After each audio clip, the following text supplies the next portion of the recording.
Welcome to the AAA Storage Podcast, your integrated real estate and development partner exploring all things self-storage investing to bring you diversified success. Let's dive in. Hello, and welcome back to another episode of the AAA Storage Podcast. I have with me, as always, Paul Bennett. Thank you for being on the show. And we have today a special guest, Van Isley, who is running Isley Ventures, a family office, and he has a lot of experience in the real estate storage investing space, having invested in AAA Storage Growth Fund 1 before. And so we are here today to hear a little bit of Van's story and how a family office would approach real estate investing, as well as what was the experience like of investing specifically with AAA Storage and different things that you were looking at, things that were helpful, and different ways that you guys were navigating that due diligence process. And so, Paul, as you guys go way back many years, and so I'll let you take over from here. But Van, thank you so much for being on the show, and we're excited to hear from the perspective of family office what that looks like as an investor and how we can go from here in AAA Storage. So thanks for joining. And Paul, I'll let you take it away. Yeah, thanks, Brandon. And Van, I am super excited to have you today for lots of reasons. I have such respect for you. And I want to kick things off. Give everybody a little bit of your background, your history, because I think your story is phenomenal and what you've accomplished is nothing short of amazing. So tell everybody a little bit about sort of, where you started and where you ended up and how you wound up with a family office managing investments on your family's behalf. Okay. I grew up in Burlington, North Carolina, relatively simple family, humble beginnings. My dad was a home builder. My mom worked at the local church, but great family. I was the youngest of four. I grew up around lots of uncles, aunts, cousins, all that good stuff. But, hard work was always a piece of the equation. I had probably 20 part-time jobs throughout high school and college. And, I tell a lot of folks that's really where I got my education, is working with some of those entrepreneurs, learning some different businesses, being around businesses that cater to the public and different things. But I ultimately went to school at East Carolina University. I decided to major in accounting. Wasn't exactly sure what I wanted to do, but went the accounting route. And I got really lucky and landed a job with Price Waterhouse in Raleigh coming out of school. And, in hindsight, I came to learn that they had a tough year recruiting. They had made a handful of offers and gotten turned down, and were kind of desperate. My resume showed up on the partner in charge's desk at the right time, and I call it probably one of the biggest breaks in my career. It was a great environment, a great place to learn and interact with CFOs and CEOs. And we had a really neat client base at that time. It was varied from banks and large construction companies, hotels, manufacturing, retail, distribution, you name it. But after 8 years at Price Waterhouse, I decided I really wanted to do something different. I had always had some entrepreneurial desires, but wasn't sure I was quite ready to make that big bet just yet. So I ended up taking a job with one of our clients I had a great relationship with. They were in the building material distribution business. And at the time, they had operations in the Carolinas. That was about it. They had been acquired by a UK company and were starting to get active and aggressive in the M&A space and really ramp up the business. So I jumped on board with those guys and opened a location in Greenville, South Carolina. Was there for a couple of years. Got moved to Atlanta in conjunction with an acquisition we did down there. Spent 5 years in Atlanta and then worked my way back to the corporate headquarters in Raleigh, North Carolina as a regional manager, ultimately responsible for their operations in the Carolinas. The business became the largest building material distributor in the country. And so there was a lot going on. It was a good opportunity. I was glad to be back in North Carolina. My boys who were born when we were in Atlanta were still relatively young, starting to do the things that little boys do and play sports. And I was traveling 2 or 3 nights a week and, having to call in from a hotel room a couple hours away and hear about that ball game was not really the way I wanted to see my kids grow up. I wanted to put them to bed at night and be there for the ball games and be a bigger part of their life. And so the combination of that, the entrepreneurial desire starting to burn pretty hot. I was 39 years old and starting to approach that big deal of turning 40. that was starting to weigh on me. And I was looking out at the future and saying the last thing I want is to be 70 years old, sitting on the beach somewhere looking back over my career and say, you never did what you really wanted to do. So all of that was transpiring. The company that I was working for had grown rapidly. They were doing a lot of the things they needed to do to be a good, successful, big company. But with that, a lot of the autonomy was falling by the wayside. A lot of the personality had fallen by the wayside. Some of the entrepreneurial opportunities had fallen by the wayside. So it was really time. So I was able to put together a team of investors, 4 mentors really, who I had worked for, 2 at Pricewaterhouse, 2 at the building material distribution company. They were our primary funding for the launch. I put everything I had in the business, and we launched a company called Professional Builder Supply in that building material distribution space in the backyard of the biggest distributor in the country. As you can imagine, it didn't go over real well, but we were committed to what we were doing. We were very passionate about it. We felt like we had a different model, and we then started growing the business. We had a 15-year plan. Believe it or not, I'm not quite sure how we had the foresight to do that, but we did. And we started marching down that road. We hit the Great Recession of 2007, 8, and 9. I didn't plan for that, but we were at a good place in our evolution. Had it hit us a few years earlier, we probably wouldn't have made it. If it had hit us a few years later, we probably would have been a little bit arrogant and growing too fast and probably wouldn't have made it. So again, luck entered the equation, and we got through that. We came out on the other side of that recession pretty hot and ran hard for another 10, 12 years and recapitalized the business and gave those initial investors an exit in 2017. And then ultimately, we partnered with a family office there, some local folks that we knew. And in 2021, we exited the space. Some crazy things were happening as a result of COVID and some rampant inflation in the lumber markets, which were playing to our benefit, coupled with a very active M&A environment. And it really was just the perfect storm in a positive way. And we seized that opportunity, exited. I spent a year, stayed with the company that acquired us for a year, transitioning some things, and then left and launched the Isley Family Ventures family office at the beginning of 2023. So we're about 2.5 years in now.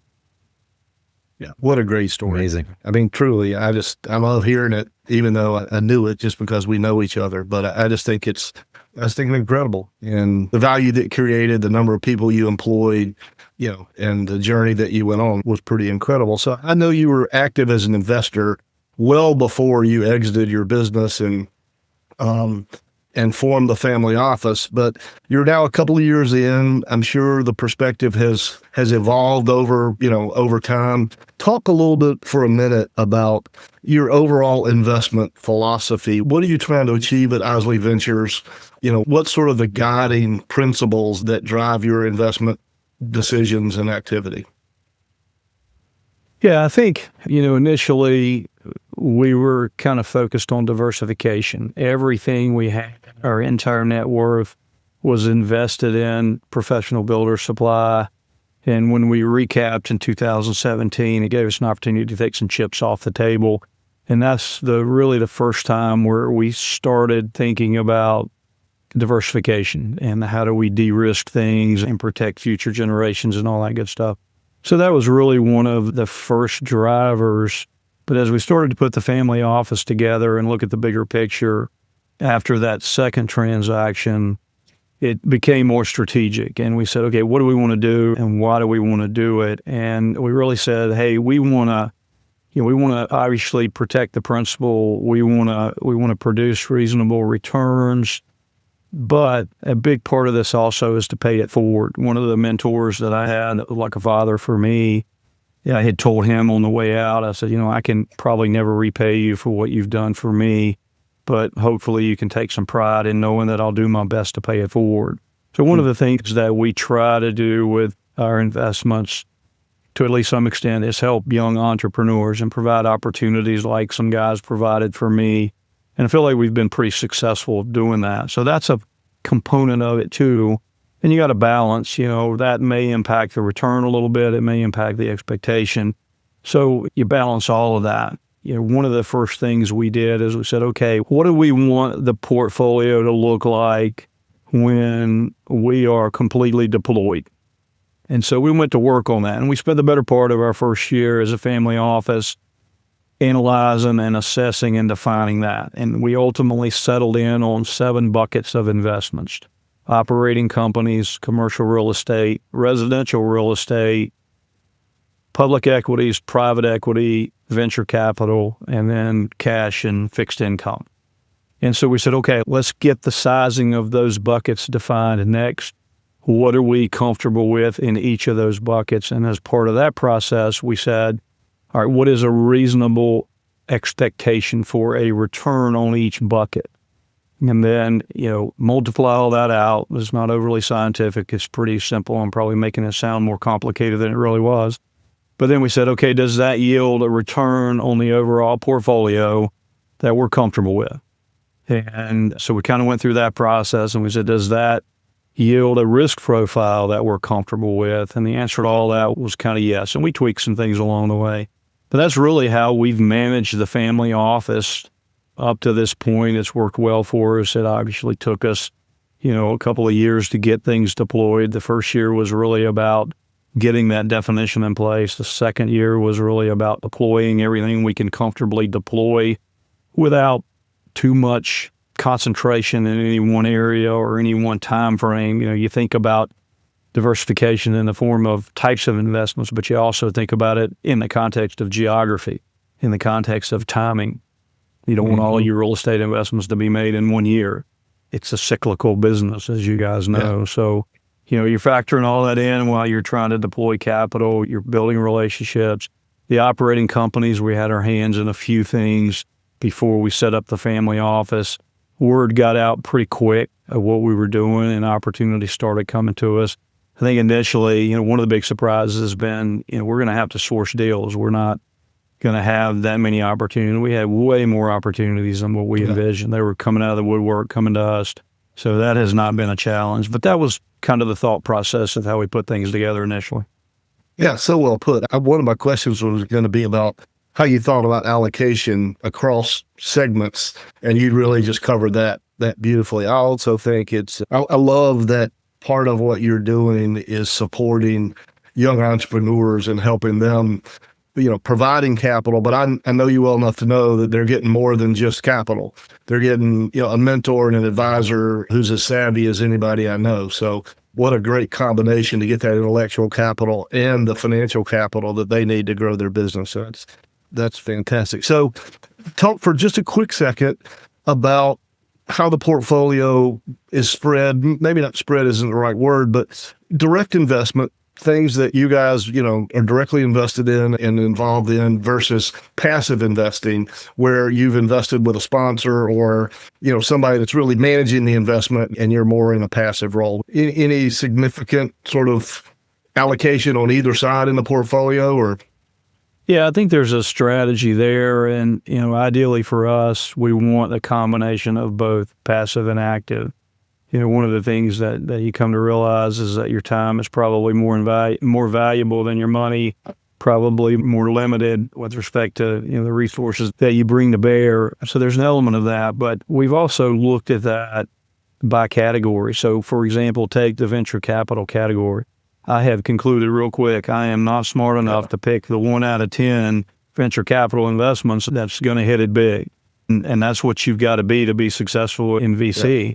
And so, we did some, friends, relationships, connections, VC type investments early on and realized pretty quick, if we want money allocated to the VC space, this is not the way to do it. So, we go through a fund for that. We either go through an advisor like a Morgan Stanley where we do a lot of things because of the resources they bring to bear, or, East Carolina Angels is a fund, the Pirate Entrepreneurship Fund, where we've done some VC. There's a board. There are guys that I know that play in that space every day. So that is very passive for us. Private equity, for example, is a little bit of a hybrid. We got some private equity companies that we know that we have some relationships with where we'll invest directly. I call that a hybrid. It's still really a passive investment. They're making the decisions. They're sitting on the boards. but yet we'll do some of that through through a Morgan Stanley, but we'll also do some of it direct. You go to the operating companies, almost all of the operating companies are active. We have a couple that are passive, some are a little bit of a hybrid there as well, but the vast majority of our operating companies we're pretty active with. We're on the board, we're in monthly financial reviews, we're on weekly phone calls, whatever the case may be, depending on their situation. So we kind of look at it, by category. So the commercial real estate, we've got some active, some passive. The residential real estate, we tend to be more active with that. So it really is defined by that category. But again, ideally, we want a mix of passive and active, and it's limited, by time. And the operating companies, it goes back to, the desire to help some young entrepreneurs. You can't do but so much of that and be effective. So we've learned a little bit over time. You got to be a little bit careful with that too. So yeah, it's a good combination of both. And a lot of it comes back to the category and how we look at that category. Yeah, makes perfect sense. And it sounds like you guys have done an incredible job of building a good foundational strategy to drive everything you're doing for the next, 10 plus years. Change gears a little bit and talk for a minute, if you would, about your due diligence process. I'm sure it's different in each of the buckets in terms of the criteria that you have, and probably different if it's an active investment versus a passive investment. So I'm handing you a question that's not maybe well-formed. Just take it and go wherever you want to. What does the due diligence and decision process look like for Isley Ventures? Yeah, we're probably not as sophisticated as most in this regard. And I'm a big believer in, you got to do your homework, you got to do your research, you got to trust the data, and you got to get the facts. But at the end of the day, there's some gut instinct involved. There are some intangibles involved. I'm a big believer in betting on people that I know. I'm a big believer in betting on a leadership team. So we're going to do our homework. We're going to pull pro formas. We're going to dig into those pro formas. We're going to ask questions about anything we don't understand. We're going to question the assumptions. We're going to hire the attorneys to do the legal due diligence. We're going to hire the environmental folks on an OpCo to do the environmental work that we need to do. And we've refined that process. We've grown a lot. Our CFO, Bill Honecker, does a fantastic job leading that effort. We outsource a fair amount of it. We have a team that we can pull in depending upon the size of the deal.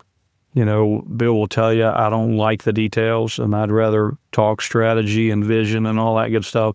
So the poor guy, he gets to handle the brunt of most of that stuff.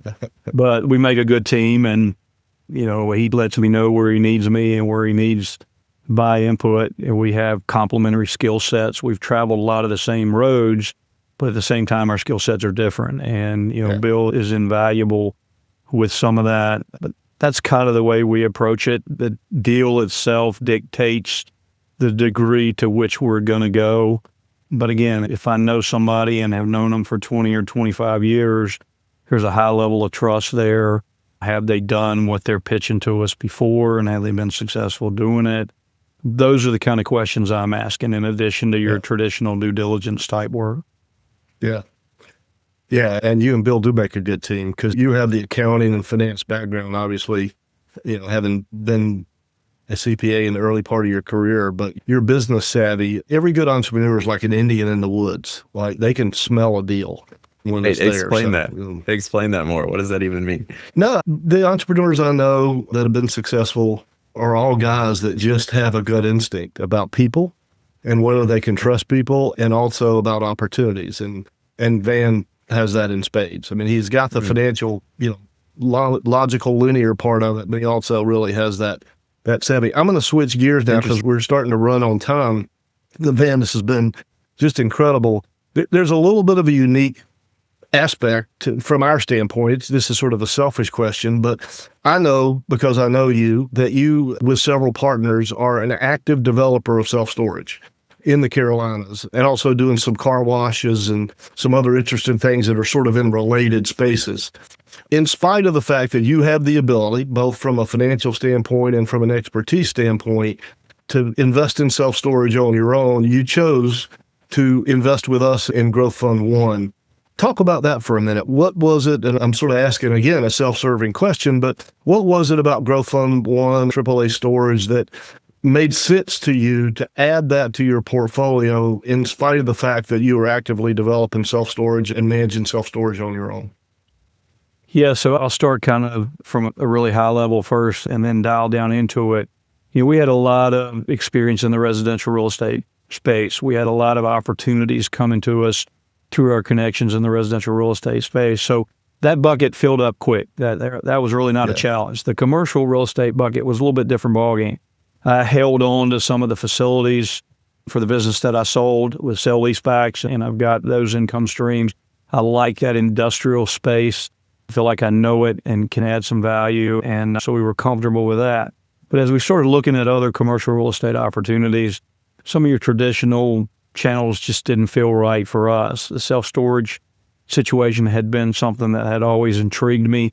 As you know, a common friend of ours, David Perry, was in that space for a number of years, has been in that space for a number of years. And I felt like I could put a team together just to start pursuing that from the ground up, to do some development work with David along, helping us and advising us. So we kind of started down that road, and we had a concept of what we wanted to do. I really like the storage space. I like the longer-term nature of it, the ability to sit back and enjoy the cash flows or to package it to take it to market. You tend to have that flexibility no matter what or when or where. Obviously timing will impact the multiples and all that good stuff, but there's opportunity there if you build something with some value to it. So we get excited about marketing and branding, and we developed our own brand, and we went down that road. But meanwhile, we're studying the space, we're learning the space. We have two other opportunities come to us, one with a local company here, and then the AAA opportunity. And what was interesting about these three investments is that they were all very different. So if I take, the one that we're doing ourselves, the self-development, it's a 3-story, really nice Class A facility, built from the ground up, climate controlled for the most part, preferably in metropolitan type markets or secondary metropolitan markets in the Carolinas. We had a very specific footprint, and really for the most part, it is just North Carolina. And that was purposeful. So you've got that. It's a longer term play. We're still learning and deploying assets and working that business, and it's been a lot of fun.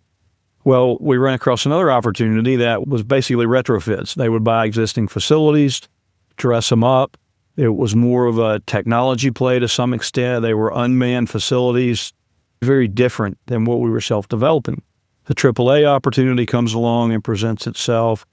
First and foremost, it's you, Paul, who I know and I trust and I've known for a number of years. You got a background in real estate. You understand what you're doing. But it's also a little different play. It's a different play geographically. It's Texas and Florida for the most part, which was intriguing to us. It's on the outskirts of big markets like Austin, which I like. It's a different market. It's single story in most cases. In a lot of cases, it's non-climate. And there were a lot of things about AAA that were unique. You guys have the property. You typically hold the property in another fund. You transfer it when you get ready to go, you go. You don't have to wait on all of that stuff to happen. So there's an advantage there. The capital gets deployed quickly. The pro formas obviously were something we looked at. The projected returns, exceed our investment thresholds in the space. So a lot of things kind of aligned, but we said, hey, we can learn from all three of these platforms. They're all in self-storage, but they're all very different. So, what can we learn from each one that we can then apply maybe to one of the others? And so it was a unique opportunity. There was enough diversification there with geography, with the model that we felt like it made sense. It fit well in the portfolio. And again, we go back to the leadership team. You guys have a track record. You've done this. You've been successful doing it. There was a lot of comfort in that, in addition to our comfort in the storage space in general. Yeah. Well, man, we're super thankful to have you as an investor with us. And I think I have one more question, but we're kind of pushing 30 minutes here, and we don't want to keep our listeners for too long. Speak really quickly. just to the, obviously, Growth Fund 1 is still in the investment process. We've got properties under development. We've got some that have CO'd during lease up, but so you can't speak to returns at this point, but just what's the experience been like for Bill? Because he becomes our sort of primary point of contact in a practical sense, but also for you, what's it been like investing with us? Yeah, it's comfortable. It's confidence. The communication is great. The cadence is great. One of the things that's frustrating to us as investors is if we invest money and we have to make the phone call to get the update. If we're having to make that call, if Bill and I are in a conversation and say, have you heard anything about so-and-so lately, or what's happening with this investment or that investment? And we have to say, shoot them an email or make a phone call. That's not where we want to be. And with AAA, that communication has been great. The updates, the construction updates, the deployment updates, the investor updates, where we are on raising capital, et cetera. It's all been very helpful. And again, I like the uniqueness of AAA, the property play. Another thing I haven't touched on that we saw as a big advantage and a uniqueness to AAA is the flex space piece of it. That's something that we like. That space, again, is a differentiator from most of your self-storage investments. So we like that a lot. But again, the communication, being able to pick up the phone and call if we do have a question, timeliness, the documentation, the legal documents, the signatures, all of that is very efficient, streamlined. So it's given us a lot of confidence just in the way that you administer and run and manage the business. Well, I appreciate that, Van. Makes me happy because that's certainly what we want is to provide, to be transparent and provide, robust information on a regular basis. So I'm glad that's been your experience. Last question, and we'll sort of switch gears now. What advice or insights would you give to another family office that's maybe just getting started or is in, family offices get to a certain size and they really change just like businesses do, right? You're a fairly small crew. You're very closely involved. So family offices like yours are high net worth individuals that are looking at investments and building their portfolio, although it may not be within the formal structure of a family office. What advice or insights would you give as we wrap up that you would want them to know that have been foundational to your success? Yeah, I think the starting point is defining those buckets, defining the categories of investments that you want to make and what's your appetite in each of those spaces. What do you need from a diversification standpoint to be comfortable? What is your risk tolerance and how does that factor in? And kind of get that schematic built of, ideally this is what we would look like in 3 years or 5 years. And this would make me comfortable and allow me to sleep good at night, knowing also that I'm going to earn reasonable returns on my portfolio over time. So I think that's the starting point. What's the allocation and what are the anticipated returns on each of those buckets? From there, we've learned a couple of things. We're in a little bit of a situation now where our mantra is fewer but bigger transactions because of the amount of time and energy. I mean, again, you'll find that your most precious resource is your time. And, you can delegate a lot of things, you can outsource a lot of things, but at the end of the day, you got to decide where you want to spend your time, how you're comfortable spending your time. And so, we've raised the bar. We've raised the bar from a return standpoint. We've raised the bar from a size of investment standpoint. And we've said, let's do fewer things and let's do them better where we can sink our teeth into it. And being 2.5 years in and having some money coming back from some of the original investments has given us the ability to do that. Another word of advice, I would just say, don't be afraid of debt. I think you go through a big transaction, an exit type event, and your tendency is to hold on closely and be very protective and very risk averse. I think there are opportunities to use debt wisely and to be prudent with it and still be pretty conservative and risk averse, but you can juice those returns pretty substantially by using debt the right way. And so that's something we look at a lot. Probably the biggest thing that we've come to realize, and this is operating company, but it also applies to things like AAA, it's the importance of leadership. At the end of the day, that is the differentiator. If you've got the right leaders, the right leadership team, you're going to be successful. And that can be experience, it can be knowledge, it can be years in the industry, it can take on a variety of looks, but it is a critical piece of the puzzle. If we look at our portfolio and the companies that are successful and the companies that are struggling, it really comes back to that leadership. So it's a big piece of it, and it needs to be a big piece of the diligence process. Yeah, I think wise man once said, you really don't invest in real estate or operating companies, you invest in the people. And if you invest in the right people, you may have challenges because you can't control every aspect of it, but you got a lot better chance of getting through them if you've got the right folks involved. Well, Van, I said before we started I was going to make you laugh, but we were into such deep stuff, I didn't really get a chance to take a jab at you. But man, it has been fun to have you today. And like I've said 2 or 3 times, I have the world of respect for you. And I know how busy you are, so I really appreciate you taking time to join us. And thanks so much. Well, thank you. Appreciate the friendship, and I'm sure we'll cross paths again soon. You got it, buddy. All right. Thanks, guys. Appreciate you very much. As somebody learning 30 years behind you guys where you're at, I'm really grateful for your wisdom. And Paul, Van, love your conversation. We'll talk soon. Thanks a lot. Man.